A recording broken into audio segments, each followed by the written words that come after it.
Assalamualaikum warahmatullahi wabarakatuh. Selamat datang di channel Rupiati GPAI. Apa kabar Bapak Ibu Guru, Bapak Ibu Kepala Sekolah? Semoga semuanya dalam keadaan sehat walafiat.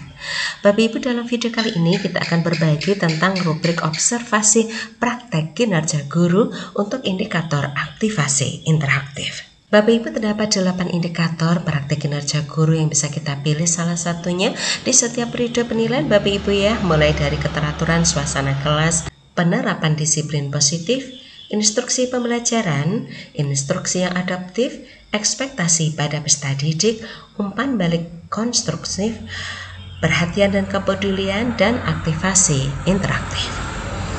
Untuk indikator keteraturan suasana kelas sampai perhatian dan kepedulian Bapak Ibu sudah kita bahas pada video-video sebelumnya. Kali ini kita hanya akan fokus membahas indikator aktivasi interaktif. Bapak Ibu, bagian dari pengelolaan kinerja guru di PMM adalah observasi praktek kinerja, yang mana di awal observasi praktek kinerja Bapak Ibu kita mengisi dokumen persiapan observasi dan kita menentukan salah satu indikator yang kita pilih sebagai fokus pengembangan diri kita. Nah, sebelum observasi dilakukan oleh atasan, sebaiknya Bapak Ibu memahami dengan baik rubrik observasinya Bapak Ibu. Nah, kali ini kita akan membahas tentang cakupan, kemudian target perilaku, dan juga perilaku yang dianjurkan serta perilaku yang dihindari apabila Bapak Ibu memilih indikator aktivasi interaktif. Bapak Ibu, indikator aktivasi interaktif adalah upaya pembelajaran yang memfasilitasi kolaborasi dan komunikasi antar peserta didik untuk peningkatan efektivitas pembelajaran. Jadi penekanannya adalah bagaimana Bapak Ibu Guru memfasilitasi kolaborasi dan komunikasi antar peserta didik sehingga terjadi peningkatan efektivitas pembelajaran. Nah, untuk aktivasi interaktif ini Bapak Ibu 3 target perilaku yang menjadi fokus pengembangan Bapak Ibu adalah yang pertama, guru memfasilitasi kegiatan belajar yang memberi peran pada semua peserta didik. Kemudian yang kedua, guru mengajukan pertanyaan yang menstimulasi proses edukasi dan berpikir kritis. Kemudian target yang ketiga adalah guru memfasilitasi terjadinya diskusi kelompok yang interaktif, kritis, dan inklusif. Nah, sekarang kita bahas satu persatu Bapak Ibu, masing-masing target ini perilaku yang dianjurkan dan perilaku yang dihindari apa saja. Bapak Ibu, untuk target perilaku 1 di mana guru memfasilitasi kegiatan belajar yang memberikan peran pada semua peserta didik, perilaku yang dianjurkan adalah hendaknya guru memotivasi semua peserta didik untuk berperan aktif dalam proses pembelajaran. Yang kedua, hendaknya guru menyediakan peran dalam kelompok untuk memastikan semua anggota mendapatkan peran. Yang ketiga adalah guru memberikan dukungan dan kesempatan kepada peserta didik yang pasif untuk berperan. Nah, jadi di sini Bapak Ibu, bagaimanakah Bapak Ibu bisa mendesain pembelajaran, bisa melaksanakannya di dalam kelas Bapak Ibu, pembelajaran yang mampu memotivasi peran aktif seluruh peserta didik. Kemudian menyediakan peran dalam kelompok. Misalnya apabila pembelajaran itu menggunakan sistem kelompok Bapak Ibu ya, maka jangan hanya kita selesai membentuk kelompok, tetapi kita pastikan juga kita pahamkan kepada anak-anak bahwa seluruh peserta didik dalam suatu kelompok itu perannya masing-masing apa. Ada kejelasan di sana Bapak Ibu ya. Kemudian Bapak Ibu juga mendukung dan juga memberikan kesempatan kepada peserta didik yang pasif. Bagaimana peserta didik yang pasif ini dia bisa aktif berpartisipasi dalam kelompoknya. Nah, perilaku yang dihindari Bapak Ibu, hindari membiarkan peserta didik membuat dan membagikan peran dalam kelompok. Jadi bagaimana pembentukan dan pembagian peran itu tetap dalam kendali pendidik. Kemudian yang kedua, hindari menyediakan peran yang terbatas sehingga peserta didik tertentu tidak mendapatkan peran. Kemudian yang ketiga, hindari membiarkan sebagian peserta didik bersikap dominan dalam proses pembelajaran. Nah, ini berarti membutuhkan sebuah peran yang memungkinkan semua peserta didik bisa berperan aktif Bapak Ibu ya, tidak ada dominasi oleh sebagian peserta didik tertentu dalam kegiatan pembelajaran. Target perilaku yang kedua Bapak Ibu, yang mana guru mengajukan pertanyaan yang mampu menstimulasi proses diskusi dan berpikir kritis. Perilaku yang dianjurkan Bapak Ibu, 1, hendaknya guru mengajukan pertanyaan terbuka untuk memancing proses diskusi dan berpikir kritis. Pertanyaan terbuka adalah pertanyaan yang memungkinkan memiliki banyak alternatif jawaban Bapak Ibu, memancing untuk diskusi dan berpikir kritis. Bukan pertanyaan yang hanya membutuhkan jawaban iya atau tidak, membutuhkan jawaban satu kata dan sempit Bapak Ibu ya, jawabannya sangat terbatas. Tetapi pertanyaan yang memungkinkan untuk memancing diskusi dan juga berpikir kritis di antara peserta didik. Yang kedua, hendaknya guru mengajukan pertanyaan yang mengaitkan konsep yang dipelajari dengan konsep sebelumnya.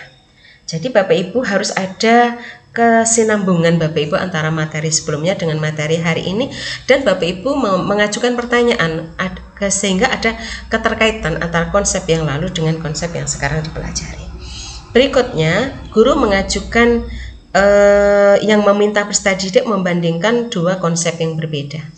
Bagaimana peserta didik ini mampu membandingkan dua, selain mengaitkan konsep yang lalu dengan yang sekarang, juga membandingkan dua konsep yang berbeda. Nah, ini Bapak Ibu pertanyaan-pertanyaan yang mampu menstimulasi untuk proses diskusi dan berpikir kritis di antara peserta didik. Nah, sekarang perilaku yang dihindari apa?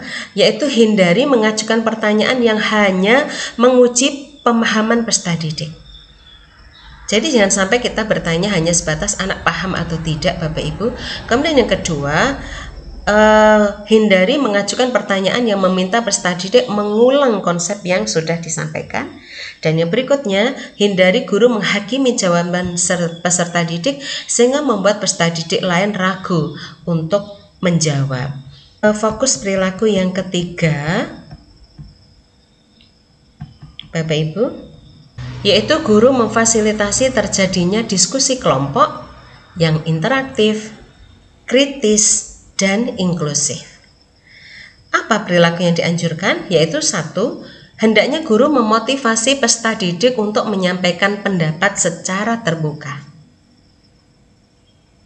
Bapak Ibu, kita butuh memberikan motivasi yang berdampak pada keberanian dan kepercayaan diri anak-anak untuk berpendapat secara terbuka Bapak Ibu. Kemudian yang kedua, hendaknya guru mengajukan pertanyaan yang memicu terjadinya diskusi kelompok. Dan yang ketiga, hendaknya guru berkeliling kelas untuk memberikan bimbingan pada kelompok dalam berdiskusi. Ketika kita sudah membentuk kelompok-kelompok belajar Bapak Ibu, kita jelaskan apa yang harus mereka lakukan. Kita pastikan semua mereka punya peran yang jelas, masing-masing menyadari apa perannya dalam diskusi kelompok atau dalam kerja kelompok Bapak Ibu. Kemudian kita berkeliling dari satu kelompok ke kelompok lain Bapak Ibu untuk memantau dinamika diskusi kelompok mereka. Kemudian kita memberikan bimbingan Bapak Ibu sehingga mereka diskusinya hidup, terjadi perdebatan yang kritis Bapak Ibu, dan terjadi partisipasi dari seluruh anggota kelompok tanpa ada dominasi salah satu atau dua atau sebagian dari anggota kelompok. Apa perilaku yang perlu dihindari Bapak Ibu? 1, hindari guru hanya duduk di depan kelas dan membiarkan kelompok berdiskusi sendiri. Jangan sampai Bapak Ibu. Kita harus memastikan sejauh apa perkembangan dari diskusi masing-masing kelompok. Berikutnya, hindari guru membiarkan peserta didik membentuk kelompok sendiri sesuka hatinya.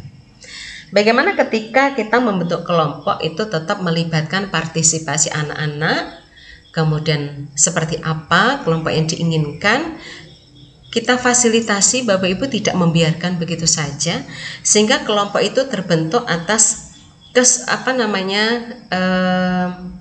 kesepakatan bersama tetap dalam bimbingan Bapak Ibu guru. Berikutnya, hindari mengabaikan atau melarang perbedaan pendapat. Nah, inilah Bapak Ibu 3 fokus perilaku beserta perilaku yang dianjurkan dan yang harus dihindari, sebaiknya dihindari Bapak Ibu apabila Bapak Ibu memilih indikator observasi pembelajaran aktivasi interaktif.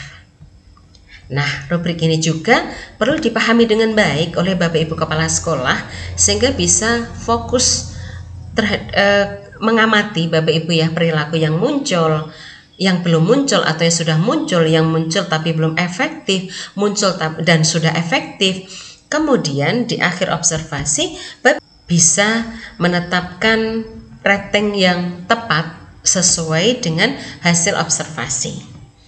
Apakah perilaku yang dianjurkan di setiap target perilaku itu belum muncul selama proses pembelajaran sehingga ratingnya ada di sini, ataukah sudah muncul tapi belum efektif? Maksudnya sudah dilakukan Bapak Ibu Guru tapi belum berdampak pada pencapaian tujuan pembelajaran, ataukah sudah dilakukan dan efektif? Kemudian Bapak Ibu dilaporkan di sini hasil pengamatannya, dinarasikan di sini Bapak Ibu, bagaimanakah, apakah perilaku itu sudah muncul, sudah efektif apa belum, bagaimanakah respon peserta didik. Begitu pula untuk target perilaku kedua, ketiga dan selanjutnya Bapak Ibu rangkum untuk membuat rekomendasi, dicatat di sini Bapak Ibu apa pesan pentingnya, apa rekomendasi yang disampaikan kepada guru yang diobservasi sehingga itu ditindaklanjuti dan terjadi perbaikan pembelajaran yang akan datang. Usai itu kemudian disalin di akun kepala sekolah pada bagian pemberian rating observasi pembelajaran. Demikianlah Bapak Ibu sedikit berbagi tentang rubrik observasi praktik kinerja guru indikator aktivasi interaktif. Semoga bermanfaat. Terima kasih atas perhatiannya. Sekian, Assalamualaikum warahmatullahi wabarakatuh.